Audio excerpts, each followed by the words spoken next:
So this is a quick lecture on moving from phase one composition to phase two and three. This project is a process-oriented project. It's meant to give you plenty of time to create content independently of a composition and then to play with the content in order to come up with multiple solutions instead of one. So this is sort of a project about breaking down that impulse to move directly to a single composition and kind of encouraging you to play, take time to play with possibilities, and hopefully this will help create more than one solution. So here are a couple pieces that I've created for phase two. So phase one, I did my research on Art Deco, 1920s art movement, Roaring Twenties, Great Gatsby. Um, and then I chose Amelia Earhart as my historical event or image. So here I have a couple pieces. In the background here is my linear structure. So that piece exists on its own. Um, It was just done in colored pencils on paper, and it's just a background idea, like the way that you are going to organize your idea.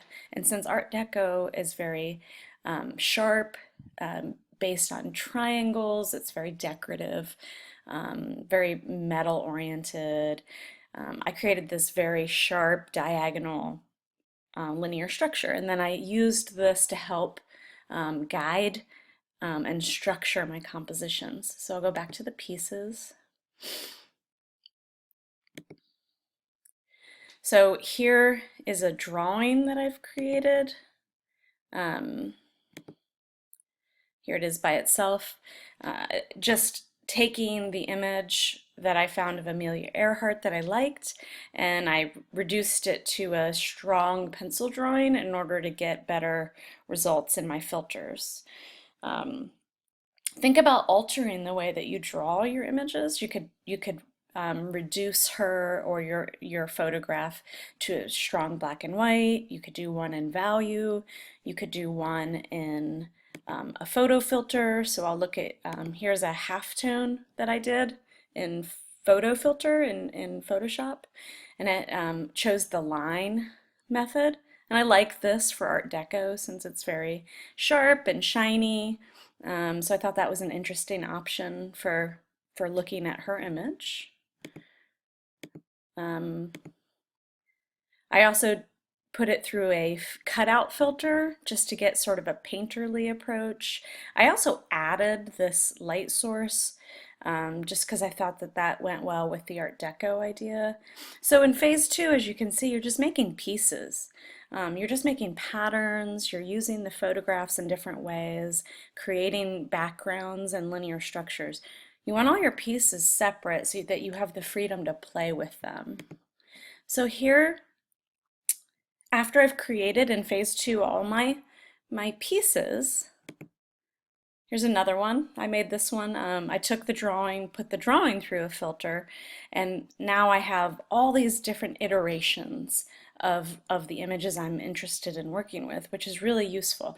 I might not use all these. Some of these are not going to become part of my final composition, but playing with these images is what's led me to my final composition. So that is what phase two is about. Just make independent pieces. You can make just patterns. You can make images based on your photo. You can flip your photo and repeat it. You can invert your photo. Here's a piece that I liked from my Art Deco movement that I thought would be interesting part of the composition maybe. Here I took part of those photo filtered images and created like a propeller-like motif that I might use in my final image. You really should make more than you intend to use. Now this is a black and white project, so make sure you're reducing either to full black and white, like high contrast black and white, or tones, so black, white, and all the grays in between. Now, when you have your pieces, you can start playing with, putting them together and photographing them. And the reason that this is helpful is that my background is separate from all my pieces. So now I can kind of just assemble quickly and see if I like that composition without making any huge commitments actually in time. I really advise printing some of your elements. And in this case, I printed just the regular image, I photo filtered it, and then I inverted that photo filter where the black and white inverts here. And then I can just start arranging and photographing. Now this is phase 3. Phase 3 is about taking all your pieces and kind of playing with possible solutions. These are not complete compositions, they're just ideas about compositions. And they should be fast, so as long as you keep your pieces separate, you can rearrange them in different ways, which is interesting. So here's the same image, but I'm focusing in on a section. Here I've inverted the background, but not the foreground. I kind of like this black and white in the background. It looks more Art Deco. Here again is that background by itself. And here's the drawing by itself. Now, phase 3 is going to be about, assembling several compositions and uploading those different iterations. Do at least 3, but you can show more because it'll be so easy to just assemble your pieces and take quick photographs. Now, I've arranged these and also taken this project to a final state. So this is the last composition where I've used that bit of that Art Deco, I've used that drawing, and I've used that black and white image. I've used that propeller motif. It's got full value, black and white. And what I've done is I've arranged the pieces in Photoshop. I think this is a great use for phase 3 and 4.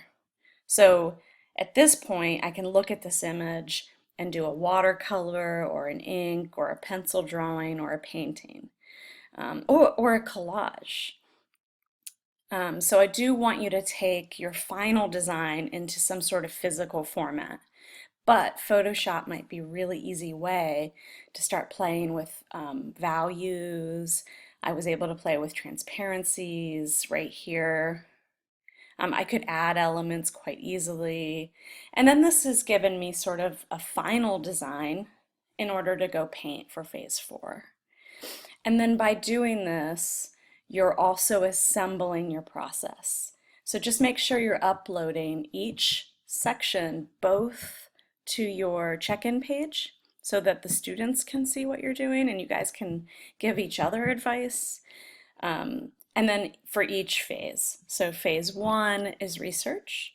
Phase 2 are just the elements, just the characters, patterns, the pieces you might use to play with compositions. Phase 3 are taking those pieces and assembling them into compositions. And then phase 4, you're creating your final composition and turning it into something physical. Anything. It could be a collage, a painting, a drawing, but do use a physical medium of some sort. I don't care about scale, whatever you can manage is fine. But I am looking for a full value black and white image. So this, this is like a good image for, let's say, a mural. And I do think that that's a great way to think about this project, is think about turning your historical image with that particular style into a mural, because that's what murals do. You could also think about turning it into a poster. Maybe text is important to your art movement. You could even include text. But think about what your intention would be for the final output, because that'll really help you design something that makes sense for that medium. Okay, I hope that was helpful. Feel free to, send me questions on your check-in page about any phase. Okay, good luck.